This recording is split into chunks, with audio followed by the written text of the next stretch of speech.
Hi friends, welcome back to my channel. నేను మీనాన్ కుమార్. ఈరోజు మనం టీజీ బీఏడీకి సంబంధించిన వెబ్ ఆప్షన్స్ ఏ విధంగా ఇవ్వాలి, ఎవరైతే వెబ్ ఆప్షన్స్ ఏ విధంగా ఇవ్వాలో ఈ వీడియో క్లారిటీగా ఫుల్ లాస్ట్ వరకు చూడండి, మీకు కంప్లీట్గా అర్థమవుతుంది. ఈ ఇన్ఫర్మేషన్ మొత్తం మీకు అయితే ఖచ్చితంగా వీడియో లైక్ చేయండి. మీరు వెబ్ ఆప్షన్స్ ఇవ్వాలంటే మీకు హాల్ టికెట్ నెంబర్, ర్యాంక్, మీ పాస్వర్డ్ తెలిసి అనమాట. మీరు ముందుగా మీ మొబైల్ ఆర్ పీసీలో ఎందులోనైనా చేసుకోవచ్చు. మీరు మొబైల్లో మీరు చేయాలంటే మీ మొబైల్లో క్రోమ్లో డెస్క్టాప్ సైట్ అనేది ఆన్ చేసుకొని ఉంచుకోండి అనమాట. డెస్క్టాప్ సైట్ ఆన్ చేసుకుంటే మీకు వెబ్ ఆప్షన్స్ పెట్టడానికి అవకాశం వస్తుంది.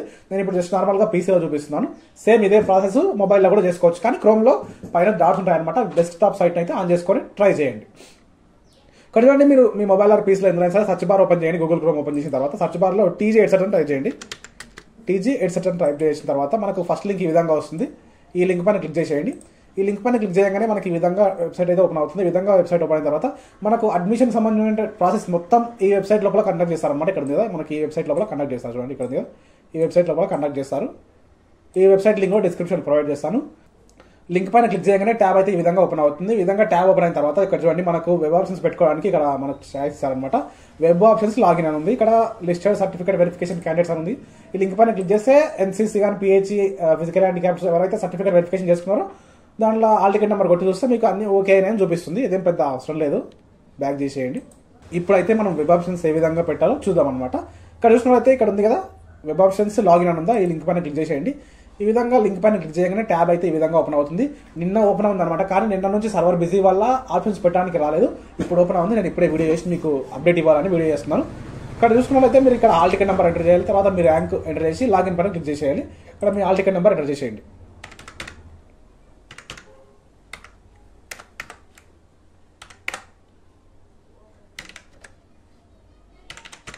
ఇక్కడ ర్యాంక్ పైన క్లిక్ చేసేయండి. ర్యాంక్ ఎంటర్ చేసిన తర్వాత లాగిన్ పైన క్లిక్ చేసేయండి.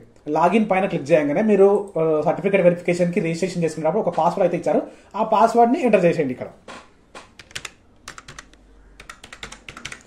పాస్వర్డ్ని ఎంటర్ చేసిన తర్వాత మీరు ఇక్కడ వెరిఫై పైన క్లిక్ చేసేయండి. వెరిఫై పైన క్లిక్ చేయగానే ఇక్కడ మీ నేమ్ వస్తుంది, అదేవిధంగా మీ ఫాదర్ నేమ్ వస్తుంది, మీ డేట్ ఆఫ్ బర్త్, మీ జెండర్ ఏదో వస్తుంది. మీరు మైనారిటీకి చెందితే మైనారిటీ అని వస్తుంది, మైనారిటీకి చెందకపోతే నాన్ మైనారిటీ అని వస్తుంది. ఇక్కడ లోకల్ క్యాండిడేట్ వచ్చేసరికి ఓయూ అంటే తెలంగాణకు సంబంధించిన వాళ్ళు ఓయూలో సెలెక్ట్ చేసుకోవచ్చు. అదే వేరే కేటగిరీ వేరే యూనివర్సిటీలో అయితే వేరే కూడా పెట్టుకోవచ్చు అనమాట. ఆల్రెడీ మీకు సర్టిఫికేట్ వెరిఫికేషన్ రిజిస్ట్రేషన్ లోపలనే అది అప్డేట్ చేసి ఉంటారు అనమాట. మీరు ఇక్కడ మీ కేటగిరీ అనేది చూపిస్తుంది అనమాట. ఇక్కడ మీకు టర్మ్స్ అండ్ కండిషన్ పైన క్లిక్ చేసి ఆ టిక్ మార్క్ క్లిక్ చేసి తర్వాత కంటిన్యూ పైన క్లిక్ చేసేయండి. కంటిన్యూ పైన క్లిక్ చేయగానే మనకి ఈ విధంగా అయితే మన ఇంటర్ఫేస్ అయితే ఓపెన్ అవుతుంది. మన క్యాండిడేట్ యొక్క నేమ్ ఇక్కడ ఓపెన్ అవుతుంది. అదేవిధంగా ఏమైనా ప్రొఫైల్ గురించి మనం ప్రొఫైల్ చూసుకోవచ్చు. ఇక్కడ మీ ప్రొఫైల్ ఇంతకు మేము చూసాం కదా. అదేవిధంగా మనం ఇక్కడ ఏమైనా నోటిఫికేషన్స్ ఏమైనా ఉన్నాయా అని చూపిస్తుంది అనమాట. మీకు ఏమైనా నోట్స్ ఎవరికైతే సర్టిఫికేట్ సరిగ్గా ఎంటర్ కాలేవో లేకపోతే ఏదైనా ప్రాబ్లం ఉంటే అక్కడ నోటిఫికేషన్ అయితే రావడం అవుతుంది. ఇక్కడ ప్రియారిటీ ఏ విధంగా వేయాలో, అసలు ఎవరు ప్రియారిటీ ఏ విధంగా వేయాలో ఇప్పుడు చూస్తున్నాం అనమాట. ఎవరైతే మీరు డిగ్రీ లోపల బీఏ కానీ బీకామ్ కానీ బీఎస్సీ ఎవరైతే ఈ కోర్సులో అయితే చేసి ఉన్నారో, బీఎస్సీ వాళ్ళు ఎవరైతే మ్యాథ్స్ ఉన్నారో మ్యాథ్స్ వాళ్ళు ఫస్ట్ మెథడాలజీ మ్యాథ్స్ అయినా సెలెక్ట్ చేసుకోవచ్చు, ఫిజిక్స్ అయినా సెలెక్ట్ చేసుకోవచ్చు. మీ ఇష్టం, మీకు ఏది కంఫర్ట్ అనిపిస్తే అది సెలెక్ట్ చేసుకోండి. ఒక మెథడాలజీ సబ్జెక్ట్ మాత్రం మనం ఇక్కడ ఆప్షన్స్ లోపల ప్రియారిటీ ఇవ్వచ్చు. తర్వాత ఇంకో మెథడాలజీ మనం కాలేజీకి వెళ్ళిన తర్వాత సెలెక్ట్ చేసుకోవచ్చు అనమాట. ఇక్కడ ఎవరైతే ఫస్ట్ ప్రియారిటీగా ఫస్ట్ సబ్జెక్ట్గా మీరు ఏ మెథడాలజీ అయితే ఇస్తారో, మెథడ్ 1 ఏదైతే ఇస్తారో అది మీకు మెయిన్ సబ్జెక్ట్ అనమాట. ఈ సబ్జెక్ట్ ద్వారా మనం డిఎస్సీలో రాయడానికి అవకాశం ఉంటుంది అనమాట. మన ఎస్ఏ ఇప్పుడు ఎస్ఏ మ్యాథ్స్ అంటే మీరు మ్యాథ్స్ ఇక్కడ మెథడాలజీ 1 తీసుకుంటే మ్యాథ్స్ మెథడాలజీ 1గా రాయొచ్చు. మీరు ఫిజిక్స్ తీసుకుంటే ఫిజిక్స్ రాయొచ్చు. లేదు మరి ఆల్టర్నేట్గా మీరు తెలుగు సబ్జెక్ట్ తీసుకుంటే తెలుగు కూడా రాయొచ్చు అనమాట. ఫస్ట్ అనేది మనం ఒక మెథడాలజీ మ్యాథ్స్ వాళ్ళకు మ్యాథ్స్ అయితే వస్తుంది, బీఏ వాళ్ళకు సోషల్ వస్తుంది, తెలుగు కానీ వాళ్ళు సెలెక్ట్ చేసుకోవచ్చు అనమాట. బీజెస్సీ వాళ్ళకు సైన్స్ కానీ అదేవిధంగా తెలుగు లాంగ్వేజెస్ ఏమైనా సెలెక్ట్ చేసుకోవచ్చు. మెయిన్ మెథడాలజీ మీ ఇష్టం, మీరు తెలుగు సెలెక్ట్ చేసుకుంటారా, లేకపోతే మీరు మ్యాథ్స్ వాళ్ళు అయితే మ్యాథ్స్ తీసుకుంటారా, ఫిజిక్స్ తీసుకుంటారా, లేకపోతే సైన్స్ వాళ్ళు అయితే సైన్స్ తీసుకుంటారా, ఏది సెలెక్ట్ చేసుకుంటారా అనేది మీ ఓన్ డిసిషన్ అనమాట. కానీ ఇక్కడైతే మనం ఒకటే మెథడాలజీ సెలెక్ట్ చేసుకుంటాం. కాలేజ్కి వెళ్ళిన తర్వాత మనం కాలేజ్లో జాయిన్ అయిన తర్వాత 1 మంత్ లోపల మనము సెకండ్ మెథడాలజీ మనము కాలేజ్ వాళ్ళకి చెప్పాల్సి ఉంటుంది, వాళ్ళు సెలెక్ట్ చేస్తారనమాట. ఇప్పుడు ఏ విధంగా ఆప్షన్స్ ఇవ్వాలో చెప్తాను అనమాట. ఫస్ట్ అయితే ఇక్కడ యాడ్ ఆప్షన్స్ అని ఉందా, క్లిక్ చేసేయండి. యాడ్ ఆప్షన్స్ పైన క్లిక్ చేయగానే మనకి ఈ విధంగా కాలేజ్ అయితే చూపిస్తారు అనమాట. మీకు ఇక్కడ సపరేట్ ఏమైనా కాలేజ్ నేమ్ తెచ్చుంటే సెర్చ్ చేయండి, సెర్చ్ చేస్తే వస్తుంది అనమాట.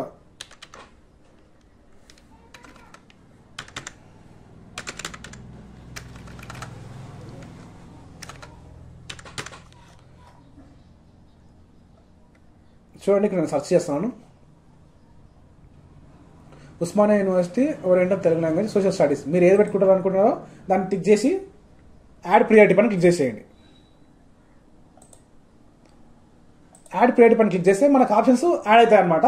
ఇక్కడ యాడ్ చేసినటువంటి ఆప్షన్స్ని మనము తీసేయచ్చు. సెలెక్టెడ్ రిమూవ్ అంటే మనం ఈ ఆప్షన్ తీసేద్దాం అనుకుంటున్నాము అన్నప్పుడు ఇక్కడ సెలెక్టెడ్ రిమూవ్ అని క్లిక్ చేసేయండి, అది ఆప్షన్ అనేది వెళ్ళిపోతుంది అనమాట. చూడండి ఈ విధంగా ఉంది. మనకు ఇంకొక ఆప్షన్ సెలెక్ట్ చేసి చూపిస్తాను నేను ఇక్కడ. మీరు డిస్ట్రిక్ట్ వైజ్ కానీ మీకు ఏ అయితే ఎలిజిబుల్ ఉంటాయో అవన్నీ సెలెక్ట్ చేసుకోవచ్చు అనమాట. ఈ విధంగా మనకి ఇంకో ఆప్షన్ యాడ్ అయిందనమాట. ఇంకో ఆప్షన్ యాడ్ అయిన తర్వాత మనము ఇది సెకండ్ ఆప్షన్ని పైకి తీసుకెళ్ళాలన్నప్పుడు అప్ చేసేయండి, అది పైనకి వెళ్ళిపోతుంది. లేదా డౌన్ కిందికి వెళ్ళి డౌన్ చేసేయండి. ఈ విధంగా ఆప్షన్స్ అయితే సెలెక్ట్ చేసుకోవచ్చు. ఇంకా మీకు ఎన్ని ఆప్షన్స్ కావాలంటే అన్ని ఆప్షన్స్ అయితే సెలెక్ట్ చేసుకోండి. ఈ ఆప్షన్ సెలెక్ట్ చేసుకునే ప్రాసెస్ అయితే ఇది. కానీ ఎవరైతే డిగ్రీలో మెయిన్ సబ్జెక్ట్స్ ఎవరైతే చేశారో ఆల్రెడీ మనకు మీరు ఈ మెథడాలజీ ఎలిజిబుల్ అని మనకు సర్టిఫికేట్ వెరిఫికేషన్ సక్సెస్ అయిన తర్వాత మనకైతే రావడం జరుగుతుంది. ఆ మెథడాలజీ మీరు ఎంచుకోవాల్సి ఉంటుంది. మీకు ఆ మెథడాలజీ సంబంధించిన సబ్జెక్ట్స్ మాత్రమే చూపిస్తుంది. మెయిన్ మెథడాలజీ సంబంధించినటువంటి సబ్జెక్ట్స్ మాత్రమే మనకు ఆప్షన్స్ పెట్టుకోవడానికి అవకాశం ఇస్తుంది. సెకండ్ మెథడాలజీ అనేది మనం కాలేజ్కి వెళ్ళిన తర్వాత పెట్టుకోవడానికి అవకాశం ఉంటుంది అనమాట. ఇక్కడ సేవ్ నెక్స్ట్ పైన క్లిక్ చేస్తే మనకు ఆప్షన్స్ అనేది సేవ్ అవ్వడం జరుగుతుంది. ఇప్పుడు నేను చూపిస్తాను. ఈ విధంగా కన్ఫర్మ్ అని క్లిక్ చేస్తే మనకు ఆప్షన్స్ అయితే సేవ్ అవుతాయి అనమాట. ఇక్కడ ఫైనల్ సబ్మిట్ చేస్తే మనకు ఆప్షన్స్ అయితే కన్ఫర్మ్ అయిపోతాయి. ఇంకేదైనా మార్చుకోవాలనుకుంటే మనకు 27 రోజు అయితే మార్చుకోవడానికి అవకాశం ఉంటుంది. ఎవరైతే 24, 25, 26 ఈ రోజు ఆప్షన్స్ పెట్టుకున్న వాళ్ళు మాత్రమే మార్చుకోవడానికి అవకాశం ఉంటుంది. 27 రోజు అయితే ఆప్షన్స్ పెట్టడానికి అవకాశం ఇవ్వదు అనమాట. ఇంకా మెయిన్ ఇందులో డౌట్స్ ఏముంటాయంటే ఒకే కాలేజీలో 2 మెథడాలజీ పెట్టుకోవచ్చు అంటే పెట్టుకోవచ్చు. మీరు ఒక సైన్స్ క్యాండిడేట్, మ్యాథ్స్ క్యాండిడేట్ ఎవరైతే ఉన్నారో, ఎంపీసీ క్యాండిడేట్, డిగ్రీలో ఎంపీసీ సంబంధించిన సబ్జెక్ట్ చేసినా కానీ ఎంపీసీఎస్ చేసిన వాళ్ళైనా మ్యాథ్స్ పెట్టుకోవచ్చు, మీరు ఫిజిక్స్ కూడా పెట్టుకోవచ్చు అనమాట. 2 ఒకే కాలేజీలో పెట్టుకోవచ్చు. ఎన్ని ఆప్షన్స్ అయినా పెట్టుకోండి. మీ ర్యాంకును బట్టి మీరు ఆప్షన్స్ ఇవ్వడానికి ట్రై చేయండి. మీకు మంచి ర్యాంక్ ఉంది అంటే తక్కువ ర్యాంక్ ఉంది అన్నప్పుడు మీరు మీకు కావాల్సిన కాలేజీలో అయితే పెట్టుకోండి, అవి రావడానికి అవకాశం ఉంటుంది. లేదు మీకు అంత మంచి ర్యాంక్ లేదు, మీకు అన్ని మంచి మార్క్స్ రాలేవు అన్నప్పుడు ఎక్కువ ఆప్షన్స్ ఇవ్వండి. కాంపిటీషన్ అయితే చాలా ఎక్కువగా ఉంది కాబట్టి మీరు చాలా ఆప్షన్స్ ఇవ్వడానికి ట్రై చేయండి. మీ దగ్గరగా మీకు సరౌండింగ్ ఉన్న కాలేజెస్, గవర్నమెంట్ కానీ, క్యాంపస్ కానీ, అదేవిధంగా ప్రైవేట్ కాలేజ్ కానీ ఏవైనా సరే మీరు ఇవ్వడానికి ట్రై చేయండి. ఇక్కడ ఫీజు అనేది ఇక్కడ చూపించట్లేదు. ఎందుకు అంటే మనకు ఆల్రెడీ సర్టిఫికేట్ వెరిఫికేషన్ వెబ్సైట్ లోపల మనకు ఏ యూనివర్సిటీ కింద ఏ కాలేజీలు ఉన్నాయి, ఎక్కడ ఎంత పరిధి, ఏ పరిధి లోపల కాలేజెస్ అయితే ఉన్నాయి, ఉస్మానియా కింద, శాతవాహన్ కింద, కేయూ కింద, టీయూ కింద, ఏ యూనివర్సిటీ కింద ఎన్ని కాలేజీలు ఉన్నాయి అక్కడ ఆ పీడిఎఫ్స్ లోపల ఆల్రెడీ ఫీజు అయితే మెన్షన్ చేయడం జరిగింది. ఆ పీడిఎఫ్ని యాజ్ ఇట్ ఈస్గా మీరు జాగ్రత్తగా చూసుకొని ఆప్షన్స్ని మీరు టిక్ చేసుకోండి. ముందుగా ఆప్షన్స్ పెట్టే ముందు పేపర్లో మీరు రాసుకోండి ఏ ఆప్షన్స్ ఫస్ట్ పెట్టాలి, ఏ ఆప్షన్స్ సెకండ్ పెట్టాలి అనే ఆప్షన్స్ మీరు డిసైడ్ చేసుకొని తర్వాత వెబ్ ఆప్షన్స్ రండి. ఆల్రెడీ అన్ని కాలేజీకి సంబంధించిన పీడిఎఫ్ ఆల్రెడీ మా పీడిఎఫ్లో కానీ అదేవిధంగా వీడియో కానీ మన ఛానల్లో ఆల్రెడీ చేయబడింది. ఆ డిస్క్రిప్షన్లో ఉంది, ఆ వీడియో చూడండి. ఆ వీడియో చూసిన తర్వాతనే ఖచ్చితంగా ఆప్షన్స్ పెట్టడానికి ట్రై చేయండి. ఎందుకంటే మనకు చాలా ఇంపార్టెంట్ అనమాట. ఈ వెబ్ ఆప్షన్స్ ద్వారానే మన కాలేజీ రావడం జరుగుతుంది. ఈ ఇన్ఫర్మేషన్ మొత్తం మీకు అయితే ఖచ్చితంగా వీడియోని లైక్ చేయండి. ఏమైనా డౌట్స్ ఉంటే కామెంట్ రూపంలో అడగడానికి ట్రై చేయండి. నేను మీ నారాయణ కుమార్, సైనింగ్ అవుట్. జై హింద్.